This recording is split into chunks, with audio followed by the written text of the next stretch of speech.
Di belakang batu-batu berkata, ya Muslim, hai tentara Muslim, ada Yahudi di belakangmu, ini di belakangku ada Yahudi, faktulu, bunuhlah dia. Oleh sebab itu maka ini hadis mukjizat Nabi SAW luar biasa.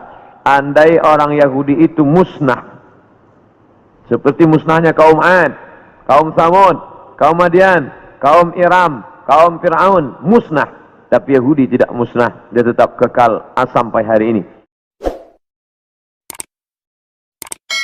Datanglah seorang sahabat bertanya kepada Nabi Muhammad sallallahu alaihi wasallam, "Ya Rasulullah, mata sa'ah, bila kiamat itu terjadi?" Nabi tak jawab. Itu menunjukkan bahawa Allah tidak berikan wahyu kepada Nabi untuk menetapkan hari, bulan, tahun. Nabi tidak menjawab, tapi Nabi balik bertanya, "Ma'adat talaha?" Siapa tadi yang bertanya? Manakala Nabi menyampaikan tazkirah, orang ini bertanya, "Mata sa'ah?" Nabi diam saja. Nabi terus berikan tazkirah. Selepas itu baru Nabi tanya, "Aina sa'il?" Siapa yang bertanya tadi? "Saya ya Rasulullah." Lalu kata Rasulullah, "Ma'adat talaha?" Apa yang sudah kau siapkan untuk hari kiamat itu? Menunjukkan bahawa hari, bulan dan tahunnya tidak diketahui siapapun. Bila hari ini beredar berita bahawa ada tulisan, ada orang yang mengetahui hari kiamat, maka bercanggah dengan Quran dan sunnah Rasulullah sallallahu alaihi wasallam. Kerana Nabi tidak pernah membicarakan itu kepada Sayyidina Abu Bakar, Umar, Uthman wa Ali wa an kulli sahabati Rasulillah ajma'in. Sedangkan Al-Quran jelas-jelas, a'udzubillahi minasyaitonir rajim, yas'alunaka 'anis sa'ati ayyana mursaha. Mereka bertanya kepada engkau tentang hari kiamat, bila terjadinya. La ya'lamuha illahu, tidak ada yang tahu kecuali hanya Allah Subhanahu wa ta'ala. Tapi masalah tanda-tandanya, maka Nabi banyak bercerita. Tanda-tanda ini dibagi dua. Ada tanda yang bersifat fisik, nampak, di antaranya ucapan Nabi, tatawul al-bunyan, berlomba-lomba membuat bangunan tower yang tinggi. Itu sudah tampak hari ini. Bahkan Imam San'ani menyebutkan, bila ada binaan, bangunan yang lebih tinggi daripada Jabal Abi Qubais, salah satu tanda hari kiamat. Hari ini kita melihat Jabal Abi Qubais dulu bukit yang paling tinggi di samping Ka'bah. Hari ini Jabal Abi Qubais lah yang paling rendah. Jabal Abi Qubais di belakang bukit Safa. Bila kita naik ke atas bukit Safa, ingin memulai sa'i menghadap ke arah kiblat, tepat di belakang kita Jabal Abi Qubais yang dipotong, dikerat, kemudian di atasnya dibina istana Raja Fahad. Dulu kerana Makkah itu seperti kuali, lalu kemudian di tengah itu Ka'bah, maka bukit-bukit di sekeliling yang paling tinggi adalah Jabal Abi Qubais. Hari ini Jabal Abi Qubais paling rendah, ditambah gedung-gedung tinggi dan Zamzam Tower paling tinggi. Maka ini salah satu tanda fizik yang nampak oleh mata. Lalu kemudian tentang bagaimana seorang ibu antalidal amatu rabbataha, seorang budak hamba sahaya melahirkan tuannya. Ini pun juga physically, nampak dia oleh mata. Ada dua makna bahawa seorang hamba sahaya melahirkan tuannya. Yang pertama maknanya, ketika umat Islam berkuasa, lalu kemudian dia menguasai suatu kawasan, maka perempuan-perempuan itu menjadi budak, dan budak-budak ini melahirkan anak-anak yang merdeka. Maka maknanya Islam punya kekuasaan yang luas. Akhirnya ibunya budak hamba sahaya, anaknya orang merdeka. Makna pertama. Sedangkan makna yang kedua adalah antalidal amatu rabbataha, maknanya seorang ibu melahirkan anak dan anaknya menderhaka, sehingga seolah-olah ibu menjadi budak dan anak menjadi tuan. Ini pun fizik, nampak dengan nyata. Saya termasuk suka mengkaji tanda-tanda yang tampak, tapi sebenarnya yang lebih condong daripada hadis-hadis itu adalah bukan benda, tapi condong kepada maknawi, makna yang terkandung di balik suatu ucapan Nabi sallallahu alaihi wasallam. Maka pada kesempatan ini kita akan bahaskan satu daripada banyak hadis diriwayatkan oleh Abdurrahman ibnu Sakhar ad-Dawsi, atau biasa dikenali dengan nama Abu Hurairah radhiyallahu an. Hadis ini ada dalam kitab Sahih Al-Bukhari. Apa kata Nabi? La taqumus sa'ah, hari kiamat tidak akan terjadi hatta hingga yuqbadal ilmu. Yang pertama, dalam hadis ini ada 6 tanda. Ini yang akan kita bahaskan. Yang pertama, yuqbadal ilmu, ilmu dicabut. Innallaha la yaqbidul ilma intiza'an. Allah tidak mencabut ilmu seperti mencabut pokok kayu dengan akarnya sekali. Lalu bagaimana ilmu itu tercabut? Bi mautil ulama, dengan meninggalnya ulama. Ketika Imam Syafi'i meninggal, maka berapa cabang ilmu hilang.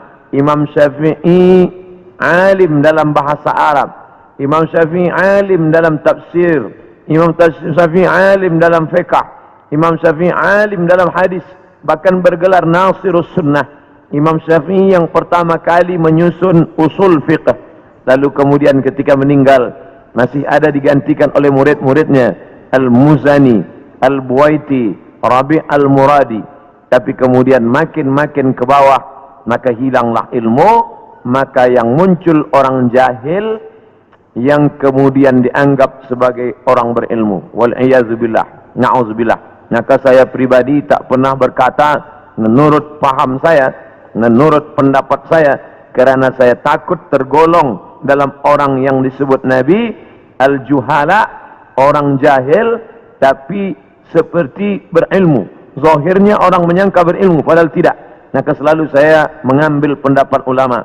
Menurut pendapat Imam Syafi'i, menurut pendapat Imam An-Nawawi, menurut pendapat Ibnu Hajar Al-Asqalani, menurut Imam Az-Zahabi, menurut Imam Jalaluddin Abdul Rahman As-Suyuti, untuk menyelamatkan diri daripada juhala. Na'udzubillah. Maka nanti kata Nabi SAW, sebelum hari kiamat bermunculanlah juhala kerana pandai berbicara, kerana berpakaian ulama. Al-juhala yalbisuna libasal ulama. Orang jahil tapi memakai pakaian ulama, pandai berbicara, lalu orang menyangka dia alim, padahal dia tak lebih daripada orang dhalla wa adalla, sesat dan menyesatkan. Sebenarnya kiamatnya sudah terjadi pada isinya, tapi alamnya belum kiamat besar. Maka kata ucapan Nabi SAW dalam suatu hadis, idza wussidal amru ila ghairi ahlihi, bila diberikan suatu perkara bukan kepada ahlinya, bukan kepada orang yang faham, fantaziris sa'ah, maka tunggulah kiamat. Makna kiamat di situ bukan kiamat alam semesta, tapi kiamat isinya. Bila pembinaan masjid ini diberikan kepada orang yang tidak pakar, tidak memiliki kepakaran pada bidang itu, fantaziris sa'ah, maka tunggulah sa'ah, kiamat, hari kiamat. Makna kiamat di situ bukanlah kiamat alamnya, tapi isinya sudah kiamat. Begitu juga dengan ucapan Nabi tentang masalah idza waqa'a ala ahadikumul qiyamah, bila terjadi kiamat pada salah seorang kamu, wa fi yadihi fasilah, di tangannya ada anak korma, falyaghrisha, tanamlah, kerana dia akan menanam itu lalu kemudian dia mati. Bagaimana mungkin kiamat terjadi pada satu orang? Maka makna kiamat dalam hadis ini, alamnya tidak kiamat, tapi orang itu mengalami kiamat, maknanya mati dia. Na'udzubillah. Oleh sebab itu maka bahwa kiamat sudah terjadi pada isinya, ya, kerana banyaknya orang jahil. Oleh sebab itu alhamdulillah kita di Malaysia masih ada para ulama, masih ada para mufti, masih ada para habaib. Maka kita datang ke majlis-majlis mereka, hindari majlis-majlis orang-orang jahil yang tidak diketahui sanad ilmunya, yang tidak diketahui dapat dari mana, bahkan mendakwa mendapat dari mimpi, langsung berjumpa dengan Syekh Abdul Qadir Al-Jilani, langsung saja terus mendapatkan zikir talqin dari Rasulullah sallallahu alaihi wasallam tanpa bersanad, tanpa berguru. Padahal para imam mengajarkan kita ada namanya sanad. Al-isnad minad din. Sanad itu bahagian dari agama. Laulal isnad, kalaulah bukan kerana sanad, laqala man syaa ma syaa, maka orang mudah saja berkata sesuai kehendak hawa nafsunya. Begitu kata Imam Abdullah ibnul Mubarak, salah seorang ulama hadis yang amat sangat tinggi ilmunya. Maka Imam Bukhari bersanad sampai ke Nabi Muhammad sallallahu alaihi wasallam. Imam Bukhari mendapatkan hadis itu dari gurunya, namanya Abdullah ibnu Maslamah. Abdullah ibnu Maslamah mendapatkan dari gurunya, namanya Malik bin Anas. Malik bin Anas mendapatkan dari gurunya, namanya Abu Zinad. Abu Zinad mendapatkan dari gurunya, namanya Al-A'raj. Al-A'raj mendapatkan dari gurunya, namanya Abu Hurairah. Abu Hurairah mendapatkan dari gurunya, namanya Sayyidina wa Maulana Muhammad sallallahu alaihi wasallam. Dan di antara sanad itu mesti diteliti pula, orang ini mestilah adil. Makna adil menjauhi dosa besar, menghindari dosa kecil. Lawan daripada kata adil adalah fasik. Wallahu la yahdil qaumal fasiqin. Allah tak berikan hidayah kepada orang yang fasik. Adapun orang yang adil tapi dia tidak dhabit, tidak kuat ingatannya, maka dia juga tidak layak diambil ilmu daripadanya. Oleh sebab itu apa kata Imam Malik bin Anas, guru Imam Syafi'i? Makamnya di Baqi di samping Masjid Nabawi, meninggal tahun 179 Hijrah. Aku berjumpa dengan 70 orang di dalam masjid ini. Maksudnya Masjid Nabawi di Madinah. Andai aku minta satu di antara mereka berdoa, maka turun hujan. Saking makbulnya doa mereka. Tapi tidak aku ambil hadis satu pun dari ke-70 orang itu. 70 orang. Zuhud, ahli ibadah, abid, banyak ibadahnya. Kabul doanya. Andai aku minta satu orang berdoa, turun hujan. Begitulah kabulnya. Tapi aku tidak mengambil ilmu dari mereka kerana tidak dhabit, kuat ingatannya. Begitulah ulama menapis supaya jangan sampai mengambil ilmu daripada orang jahil. Kerana di antara tanda kiamat adalah yuqbadul ilmu, bahwa ilmu dicabut Allah Subhanahu wa taala. Maka bila kita masih ada kajian-kajian khas tafsir, khas fiqh, khas usul fiqh, khas hadis, maka kita hadir, kita dengarkan, kita fahami, kita rakamkan, kita share, maka dia bagian dari dakwah. Tapi bila itu sudah tampak banyak menebar, sebenarnya salah satu daripada tanda hari kiamat. Yang kedua, wa taksuruz zalazil, banyak terjadi zalazil. Zilzal, gempa. Zalazil, gempa. Maka kita lihat idza zulzilatil ardu zilzalaha, bila sudah digoncangkan bumi itu, wa akhrajatil ardu athqalaha, dan dia menggoncangkan lalu keluarlah isi yang ada di dalamnya. Dulu terjadi juga gempa, faj'alna 'aliyaha safilaha, kami jadikan bagian dalam naik ke atas, bagian atas turun ke bawah. Amtarna 'alaihim, kami hujani mereka bihijaratin, dengan batu, min sijilin mandud, dari tanah liat yang terbakar. Sudah lama terjadi, tapi hari ini terjadi lebih banyak lagi di banyak-banyak tempat. Bahkan gempa tak lagi terhitung. Hari ini terjadi di sini, hari ini terjadi di sini. Ini menunjukkan bahwa salah satu dari tanda-tanda itu sudah muncul mengingatkan kita. Apakah dengan terjadinya ini lalu kita stres? Setelah ini lalu kita tidak beraktiviti, lalu setelah ini kita tidak lagi beramal? Bukan begitu makna memahami tajuk kajian kita ini.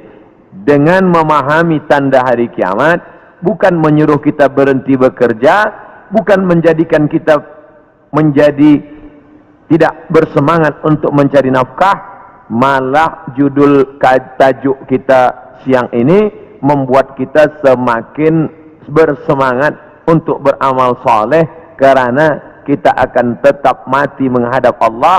Maka yang dibawa serta adalah amal-amal. Makanya dalam sebuah ungkapan, bukan hadis Nabi, i'mal lidunyaka Beramallah untuk duniamu ka'annaka ta'ishu abada, seakan-akan kau hidup untuk selamanya. Wa amal li akhiratika, beramallah untuk akhiratmu ka'annaka tamutu wada, seakan-akan kau mati besok. Maka siang ini kita salat zuhur pukul 1:30, maka seakan-akan inilah zuhur yang terakhir. Saya akan sampaikan tazkirah ini dalam 60 menit. Selepas itu kita akan buka soalan, kita akan jawab masalah-masalah yang ditanyakan terkait dengan tajuk kita sebahagian besarnya. Maka selepas mengkaji tajuk tanda-tanda hari kiamat, bukan membuat kita lalu berhenti beramal, tapi membuat kita makin bersemangat beramal, kerana ternyata alam akan berakhir, rumah yang besar akan hancur, kereta tak dibawa serta, yang dibawa hanyalah illal ladina amanu, iman, wa amilus salihat, dan amal-amal saleh. Lain daripada itu tinggal. Maka bagi sesiapa saja yang ikut tajuk kajian kita ini, selepas ini bertambah amalnya, bertambah khusyuknya, bertambah takutnya, itulah orang yang berhasil. Adapun selepas ini tak ada perubahan apa-apa, biasa sahaja, maka termasuk orang-orang yang mubazir. Innal mubazzirina kanu ikhwanas syayatin. Orang yang mubazir adalah ikhwan, saudara-saudara syaitan. Mengapa begitu? Dia sudah mubazir waktu, dia sudah mubazir energi, dia tidak mendapatkan manfaat apa-apa. Padahal ayat-ayat yang kita baca, idza tuliyat alaihim ayatuhu, kalau dibacakan ayat-ayat Allah, zadathum imana, bertambahlah imannya. Dari dua tanda ini ada perbezaan. Tanda yang pertama tidak tampak, ilmu dicabut. Tidak nampak mana ilmu yang dicabut, mana ilmu yang kekal. Yang kedua, zalazil, gempa. Ini nampak, bisa dirasakan. Berapa skala Richter? Ini semua orang tahu. Bahkan bergoncang. Ada kaca yang pecah, ada dinding rumah yang retak. Itu terjadi belakangan ini lebih banyak lagi signal pertanda bahwa Allah Subhanahu wa taala akan mengakhiri dunia ini. Lalu kemudian berikutnya adalah wa yataqarabuz zaman. Zaman, masa, waktu, yataqarab, saling mendekati. Apa makna saling mendekati? Tidak lagi terasa. Baru saja hari Jumat, esok hari kita sudah solat Jumat. Baru saja Idul Adha, kita sudah membeli kambing dan sapi untuk Idul Adha berikutnya. Baru saja lepas Idul Fitri, sudah bersiap-siap lagi hendak memasuki bulan Ramadan. Itu kita rasakan sekarang. Apakah sebenarnya waktu itu berkurang? Waktu tidak berkurang. 24 jam, 12 jam siang, 12 jam malam. Dari dulu sampai begitu. Lalu mengapa terasa yataqarabuz zaman? Kerana ada alat-alat yang membuat kita merasa cepat. Dengan tumbuhnya alat-alat elektronik, datangnya internet, sehingga zaman begitu cepat tak terasa. Dulu orang duduk lama terasa, baru berakhir petang hari. Tapi hari ini tak terasa. Petang, siang, malam berputar begitu cepat. Wa yataqarabuz zaman. Maka ini kita rasakan, makin hari makin kuat. Apa yang ada pada kita masa kecil dulu, sekarang sudah tidak ada lagi. Permainan-permainan anak kecil seperti layang-layang, seperti gasing dan lain sebagainya. Orang sudah bermain digital semua, dan hilanglah permainan yang mengambil masa waktu ini. Lalu kemudian waktu semakin pendek, dan puncanya adalah orang sudah tidak lagi peduli kepada jiran tetangga, tak lagi memperdulikan masa, sehingga hilanglah apa yang diberikan Allah. Padahal Allah SWT berikan masa ini, dan kita semua akan ditanya tentang masa yang sudah kita pakai. La tazulu qadama 'abdin, kaki anak Adam tidak akan bergeser, pindah di satu tempat lain, hatta yus'al, sampai hingga ia ditanya. Pertanyaan banyak. La tus'aluna yawma idzin 'anil na'im, kamu akan ditanya tentang banyak pertanyaan, tapi satu di antara pertanyaan itu adalah an umrihi fima afnah, umur kemana saja kamu pakai. Maka pertanyaan yang paling banyak tak dapat dijawab oleh manusia adalah umur, usia, kemana saja kau pakai yang dititipkan Allah Subhanahu wa ta'ala. Wa yataqarabuz zaman, waktu semakin dekat. Yang keempat, wa tazharul fitan, banyak terjadi fitan. Fitan jamak daripada fitnah. Fitnah terjadi. Berbagai macam fitnah terjadi. Kita lihat ada fitnah Sunni Syiah, ada fitnah Khalqil Quran, ada fitnah Ahmadiyah, ada fitnah Khawarij, ada fitnah Rafidah. Berbagai macam fitnah. Fitnah di grup WhatsApp, fitnah di Facebook, fitnah di Twitter, fitnah. Ini fitnah makin banyak. Dulu orang datang menceritakan aib orang lain, hanya berdua saja dia dengan jirannya. Hari ini orang berkelompok-kelompok membuat grup-grup fitnah, hingga semakin besar, semakin habis waktu disebabkan itu semua. Dulu orang bila ingin memfitnah, maka dia datang ke suatu tempat, tapi hari ini dia tidak keluar dari rumahnya, tapi dia sudah mampu menyebarkan fitnah-fitnah. Makna fitnah ada dua. Yang pertama, tohmah, tuduhan tanpa bukti. Yang kedua, makna fitnah adalah membunuh. Makna fitnah adalah menyiksa. Banyak penyiksaan. Berapa kali kita tidak sanggup menyaksikan video bagaimana penyiksaan muslimin di Rohingya.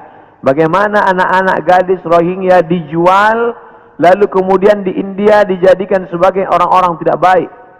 Bagaimana penyiksaan yang dilakukan oleh Burma kepada muslimin Arakan Rohingya. Bagaimana kemudian yang terjadi di Palestina hari ini sampai hari ini tetap berlanjutan terus. Na'udzubillah. Maka betul kata Nabi SAW, kalau sudah dekat masa hari kiamat, maka yang terjadi adalah yaksurul fitan. Maka banyaklah fitnah terjadi.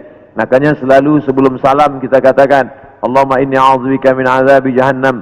Jauhkan kami daripada azab jahannam. Wa min azabil qabri, daripada azab kubur. Wa min fitnatil mahya wal mamat.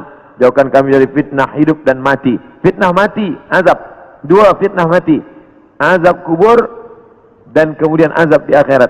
Tapi ada fitnah yang luar biasa, fitnatul mahya. Fitnah ketika dalam hidup pun dia sudah merasakan fitnah yang luar biasa. A'udzubillah. Yang selanjutnya, yang kelima, yaitu yaksurul haraj. Haraj, kata Nabi, wa huwal qatlu, pembunuhan yang banyak. Bagaimana mereka boleh menghabisi kaum muslimin bertetangga dekat. Slobodan Milosevic ingin menghabisi semua etnis Bosnia Hersek, habis semuanya. Itu terjadi tahun 90-an. Lalu kemudian sekarang berdamai. Lalu kemudian bagaimana pembantaian di Irak. Dari sejak mulai Presiden Amerika sampailah yang terakhir. Terus mereka membantai umat Islam. Lalu kemudian terjadi pula yang terakhir. Tidak berakhir sampai hari ini. Sampai Presiden Amerika mengatakan ini adalah ibu kota Israel. Dengan mengakui itu sebagai ibu kota Israel, maka semua orang yang berada di dalam itu tidak lagi diakui sebagai orang Palestina. Efek daripada itu adalah bahwa ini tidak lagi dianggap sebagai milik umat Islam, tapi justru sebagai orang Islam yang memiliki tempat ibadah di tanah orang kafir. Na'udzubillah. Oleh sebab itu, maka banyaklah al-haraj, pembunuhan. Dulu pun ada juga pembunuhan, betul, tak salah. Ada Romawi membunuh Persia, Persia membunuh Rom. Itu biasa, itu terjadi. Tapi zaman sekarang pembunuhan merajalela karena alat untuk membunuh itu diciptakan lebih banyak. Senjata-senjata dari besi diciptakan lebih banyak lagi untuk menghabisi umat manusia. Maka itulah yang dikatakan Nabi, yakfirul haraj. Apa salah kita? Mengapa kita dihidupkan Allah di zaman ini? Mengapa kita tak hidup di zaman Abu Bakar, Umar, Uthman wa Ali? Maka ada kabar gembira dari Nabi SAW. Al-ibadatu fil haraj. Orang yang tetap istiqamah beribadah fil haraj. Ketika banyak pembunuhan ini, tetap imannya kuat, tetap dia istiqamah. Kahijratin ilayya. Seperti orang yang berhijrah kepada Nabi Muhammad sallallahu alaihi wasallam. Mudah-mudahan kita termasuk orang yang tetap istiqamah dalam keadaan banyak pembunuhan dan kita seperti orang yang berhijrah. Walaupun sudah 1439 tahun lampau, tapi kita tetap diakui sebagai umat Muhammad sallallahu alaihi wasallam dan seperti orang yang berhijrah. Makanya sekarang ada orang istilah, ini adalah hijrah saya, ini adalah momen hijrah saya. Sebenarnya tidak lagi ada hijrah. La hijrata ba'dal fath. Setelah pembebasan kota Makkah, tidak lagi ada hijrah. Yang dimaksud hijrah adalah pindah dari batil kepada hak, pindah dari syirik kepada tauhid, pindah dari jahil kepada ilm. Itulah makna daripada hijrah. Kemudian yang keenam, hatta yaksura fikumul mal fayafidhu. Banyak orang yang melimpah ruah hartanya sampai yafidhu, seperti air yang penuh tumpah. Banyak orang-orang kaya. Dulu orang hanya kaya tapi masih ada batasnya. Sekarang ada orang yang amat sangat kaya tanpa batas, sampai tidak tahu lagi dia mau dibuat kemana kekayaan ini. Dan itu terjadi hari ini. Dulu orang kaya kerana dia berniaga, bekerja. Ada orang kaya kerana dia menjual emas. Ada orang kaya kerana dia beternak sapi, kambing. Ada orang kaya kerana dia membuat kolam ikan. Artinya dia bekerja, keluar peluh keringatnya baru dia kaya. Hari ini ada orang yang duduk-duduk saja, tapi kekayaannya amat sangat melimpah ruah. Maka apa yang dikatakan Nabi SAW terwujud hari ini, menunjukkan hari kiamat itu hampir saja terjadi.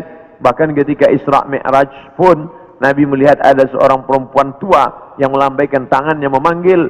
Lalu Nabi bertanya kepada Jibril alaihissalam, siapa itu Jibril? Jibril menjawab, itulah dunia yang sudah tua. Walaupun sudah tua, dia tetap berhias kerana dia tak ingin tua. Dunia dengan usianya yang tua, hampir kiamat, dia tetap berhias dengan perhiasan-perhiasan harta benda, dengan binaan-binaan yang besar. Tapi sebenarnya dia semakin tua, dan sampai masanya terjadilah apa yang dikatakan Allah Subhanahu wa taala, hancur semuanya, berkeping, tak bermakna sama sekali. Maka ini salah satu tanda yang dikatakan Nabi sallallahu alaihi wasallam. Kemudian hadis berikutnya disebutkan juga dalam Sahih Al-Bukhari. Apa kata Nabi sallallahu alaihi wasallam? Tetap dari Abu Hurairah. La taqumus sa'ah, tidak terjadi hari kiamat hatta yanzila fikum ibnu Maryam, sampai datang anak Maryam. Yang dimaksud dengan anak Maryam adalah Nabi Isa alaihissalam, hakaman muqsitan, sebagai seorang hakim yang adil. Mungkin keadilan susah didapatkan dari manusia yang condong kepada harta dan hawa nafsu, tapi kerana dia seorang nabi, bukankah dia sudah mati, meninggal dunia? Barrafa'allah wa ma qataluhu, mereka tidak berhasil membunuhnya. Wa ma salabuhu, mereka tidak berhasil menyalibnya. Walakin syubbiha lahum, ada orang lain yang diserupakan wajahnya dengan Isa.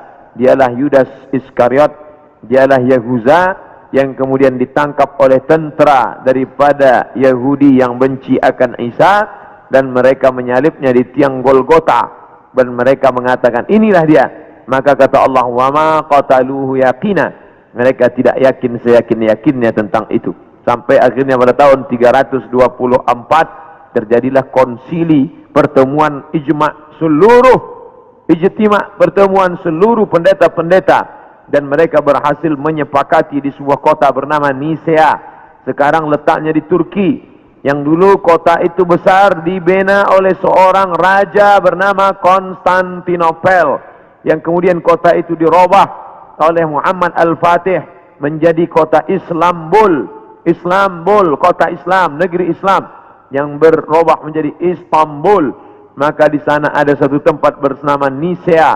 Di Nisea inilah mereka bersepakat bahwa Isa adalah anak Tuhan, bagian.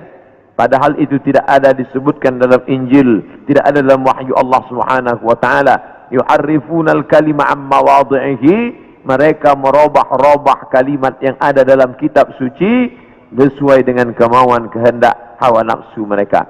Maka mereka tidak berhasil membunuhnya. Barrafa'allah, Allah mengangkatnya, dan dia belum meninggal dunia sampai masanya menjelang hari kiamat. Nabi Muhammad SAW bercerita bahwa Nabi Isa ini akan turun menjadi pemimpin yang adil, Apakah dia membawa syariat baru lalu mengnasah syariat Muhammad sallallahu alaihi wasallam? Tidak. Dia menghidupkan lagi sunnah-sunnah Rasulullah sallallahu alaihi wasallam. Dia menjadi imam di masjid, dia mengajak orang salat berjamaah, dia tetap menegakkan syariat Muhammad. Dia tidak menasah apapun kerana dia datang sesudah Nabi Muhammad, maka dia sendiri pun ikut syariat Nabi Muhammad sallallahu alaihi wasallam. Dia tidak hanya sebagai seorang ulama, dia tidak hanya sebagai orang yang faham agama, tapi dia menjadi hakaman muqsitan, sebagai pemimpin yang adil. Dia yang akan memimpin dunia. Bila ini terjadi, maka hari kiamat akan segera tiba. Ini termasuk tanda yang fizik, yang nampak, yang orangnya langsung. Tempat turunnya disebutkan di sebuah masjid bermenara warna putih di Damaskus, Syam. Maka di antara doa Nabi SAW, Allahumma barik lana fi Syamina, Allahumma barik lana fi Syamina. Ya Allah, berikanlah berkah di negeri Syam. Negeri Syam disebut negeri yang penuh dengan barakah. Subhanallazi asra bi'amrihi lailan minal masjidil haram ilal masjidil aqsa alladzi barakna haulahu. Kami berkahi tempat itu linuriyahu min ayatina, karena kami ingin menunjukkan ayat-ayat kami kepada orang yang tidak percaya kepada ayat-ayat. Bahwa Nabi Isa datang tidak membawa syariat baru, tapi dia membatalkan syariat yang sudah dirubah oleh para pendeta. Di antaranya mereka mengatakan bahwa Nabi Isa meninggal dunia tergantung di pelang salib, maka dibantah. Fayaksirus salib, dia menghancurkan salib. Salib bahasa Arab, salib bahasa kita, palang salib. Maka Nabi Isa datang menghancurkan salib. Ini menunjukkan bahwa akidah salib itu batil, tidak dibenarkan. Karena andai dia benar, pasti Nabi Isa melanjutkannya. Yang menghancurkannya Nabi Isa sendiri. Yang mengatakan itu patung dia, maka itu dibantah oleh Al-Quran. Wa ma qataluhu, mereka tidak membunuhnya. Wa ma salabuhu, mereka tidak menyalibnya. Walakin syubbiha lahum, ada orang lain yang diserupakan dengannya. Bila ada orang berkata, kamu jangan kaji-kaji agama kami, jangan bahas-bahas agama kami, urus sajalah agama kamu. Lakum dinukum waliyadin. Kami tidak mungkin membahas agama kamu kalau Allah tidak menyebutkannya dalam Al-Quran. Allah menyebutkan tentang yang kamu katakan sebagai Tuhan itu dalam beberapa surah. Al-Fatihah, Al-Baqarah, Ali Imran. Ali keluarga, Imran. Imran punya anak bernama Maryam. Maryam punya anak laki-laki bernama Isa. Dan Imran punya istri bernama Hannah. Hannah punya saudari perempuan, melahirkan anak laki-laki bernama Yahya. Dan Yahya punya ayah bernama Zakaria. Maka inilah keluarga yang kecil. Ada Imran, ada Hannah, ada adik Hannah, adik yang melahirkan Yahya, nama suaminya Zakaria. Dan Hannah melahirkan anak perempuan bersama Maryam. Dan Maryam punya anak laki-laki bernama Isa alaihissalam. Ini keluarga orang baik-baik, ini keluarga orang yang saleh, dan mereka itu tidak pernah mengaku dirinya Tuhan. Al-Masih ibnu Maryam illa rasul. Al-Masih tak lain tak bukan hanyalah seorang rasul. Qad khalas min qablihi rusul, yang sebelumnya sudah ada rasul-rasul. Adam, Idris, Nuh, Salih, Ilyas, Ilyasa, Zakaria, Musa, Yahya, Zulkifli, Daud, Sulaiman, Ayyub, semuanya meninggal dunia. Maka Nabi Nabi Isa alaihissalam pun juga akan meninggal. Hanya saja dia meninggal tidak seperti Nabi yang lain. Hidupnya habis, berakhir. Nabi Isa akan datang sekali lagi dan dia akan menghancurkan salib-salib. Berikutnya, wa yaqtulul khinzir, dia akan membunuh babi. Apa makna membunuh babi? Kerana mereka menghalalkan babi, seakan-akan babi itu halal, padahal Nabi Isa tidak makan babi. Lalu siapa yang merubah ajaran Isa sehingga mereka menghalalkan babi? Maka yang merubah adalah Paulus. Kata Paulus, sejak Isa disalib menebus dosa manusia, maka semua binatang menjadi halal. Begitu juga dengan khitan. Nabi Ibrahim berkhitan, turun kepada Nabi Musa berkhitan, turun kepada Nabi Isa berkhitan. Tapi diselewengkan oleh Paulus yang bernama Saul. tidak pernah belajar kepada Isa, tapi lalu kemudian mengaku diangkat sebagai rasul oleh Isa, maka disebut namanya dengan Rasul Paulus. Maka ini dibantah oleh Al-Quran sama sekali. Maka Ibrahimu Yahudian, Ibrahim bukan Yahudi, wala Nasranian, Ibrahim bukan Nasrani, walakin syubbiha lahum, walakin kana hanifan musliman, dia seorang muslim, hanifan, condong kepada kebenaran, musliman, muslim, wa ma kana minal musyrikin, dia tidak mempersekutukan Allah Subhanahu wa taala. Sedangkan Yahudi dan Nasrani mempersekutukan Allah. Yahudi mempersekutukan Allah dengan Uzair. Wa qalatil yahudu Uzairun ibnullah. Orang Yahudi berkata Uzair anak Allah. Sedangkan Nasrani mempersekutukan Allah dengan Yesus, dengan Isa. Wa qala an-nasara al-masih ibnullah. Nasrani berkata Al-Masih anak Allah. Maka Al-Quran membantah. Bila ada orang mengatakan jangan kaji-kaji tentang agama orang lain, kita tidak mengkaji agama orang lain. Kita sedang mengkaji Al-Quran, kitab suci kita yang bercerita tentang penyelewengan ajaran Nabi Isa alaihissalam. Ini mesti diluruskan, karena yang kita kaji adalah Al-Quran dan sunnah Nabi Muhammad sallallahu alaihi wasallam. Wa yada'ul jizyah, Nabi membatalkan jizyah, upeti, pajak yang sebelumnya diterapkan oleh Raja Romawi dan Persia. Mereka hidup dengan cawan-cawan emas, pakaian sutra, tempat tidur yang tebal, dengan banyak-banyak pasangan, dengan istana yang megah. Padahal dari cukai, dari pajak yang dikutip dari setiap masyarakat. Maka datanglah Nabi Isa alaihissalam membantah itu semua perbuatan yang batil, bahwa itu perbuatan zalim, menganiaya orang susah. Maka dia menghapuskan itu, wa yada'ul jizyah wa yafidul mala hatta la yaqbaluhu ahadun, dan kemudian dia membagikan harta sampai tidak ada satupun yang mau menerimanya. Apa makna dia membagi harta tak ada orang mau menerima?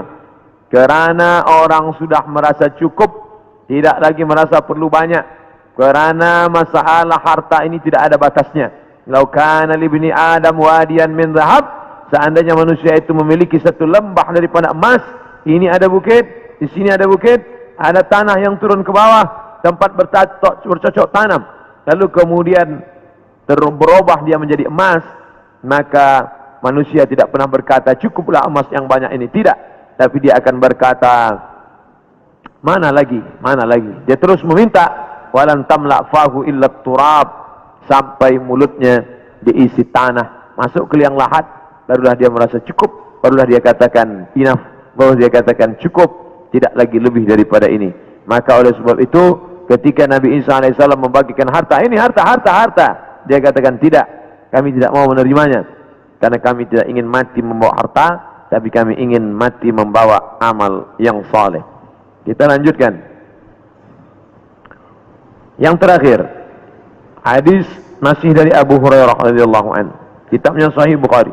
La taqumus sa'ah, tidak akan terjadi hari kiamat, hatta tuqatilul yahud, sampai kalian memerangi orang Yahudi, hatta yaqulul hajar, sampai batu berkata, batu besar tempat orang bersembunyi dari serangan musuh, batu itu berkata, apa kata batu itu? Hadza Yahudi ya Muslim, hadza Yahudi ya Muslim, hai tentara Muslim, hadza Yahudi warai, ini di belakangku ini ada seorang Yahudi, faqtulhu, bunuhlah dia, faqtulhu, bunuhlah dia.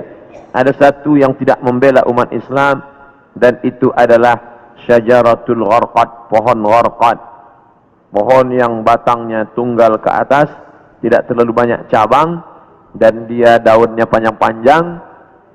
Masih ada sekarang, mereka tanam banyak-banyak. Ini membuktikan sabda Nabi SAW benar, tidak salah sedikit pun.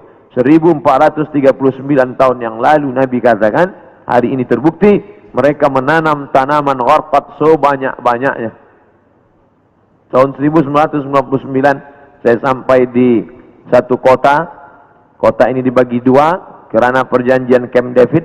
Sebelah diambil oleh Mesir, sebelah dijajah oleh Israel. Tampaklah tentara-tentara berjaga di perbatasan. Maka Rafah, nama kota tersebut Rafah. Maka kita bisa melihat menghijau. Sementara yang di Mesir ini menguning gurun pasir, sedangkan yang di sana menghijau, Kenapa hijau? Mereka tanam pohon gharqad. Nabi sudah mengatakan itu 14 abad yang lalu, bahwa mereka akan bersembunyi di balik pohon gharqad. Subhanallah, Masya Allah, Tabarakallah. Mereka bersembunyi di belakang batu. Batu berkata, ya Muslim, hai tentara Muslim, ada Yahudi di belakangmu, ini di belakangku ada Yahudi, faktulu, bunuhlah dia. Oleh sebab itu maka ini hadis mukjizat Nabi SAW luar biasa. Andai orang Yahudi itu musnah, seperti musnahnya kaum Ad, kaum Thamud, kaum Madian, kaum Iram, kaum Fir'aun, musnah.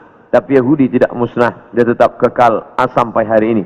Sampai terwujudnya janji Nabi Muhammad bahwa tidak akan terjadi hari kiamat sampai kamu memerangi Yahudi. Yahudi di dunia ini jumlahnya hanya 16 juta saja. 6 juta di Palestina, menjajah Palestina, yang 5 juta di Amerika, sisanya yang 10 bertebaran di atas muka dunia. Ada Yahudi Rusia, ada Yahudi Arab Maghribi, Maroko, ada beberapa Yahudi di Maghribi, karena ketika itu raja daripada Spain mengusir seluruh pendatang dan larilah mereka ke negeri Islam.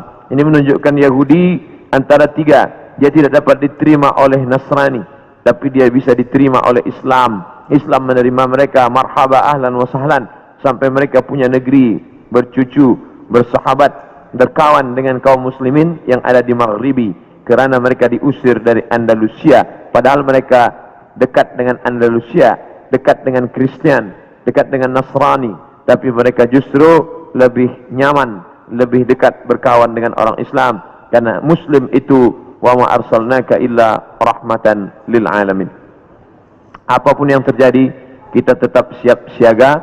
Mau kiamat terjadi hari ini, besok, pagi, petang, kita tetap beriman dan beramal soleh. Maka saya tidak menjelaskan secara panjang lebar tentang masalah satu persatu, tapi kita kaji berdasarkan beberapa hadis-hadis Nabi Muhammad sallallahu alaihi wasallam. Yas'alunaka 'anis sa'ah, mereka bertanya kepadamu tentang hari kiamat. Qul la yujalliha illa liwaqtiha, la yujalliha liwaqtiha illa hu, tidak ada yang dapat mengetahui waktunya kecuali Allah Subhanahu wa ta'ala.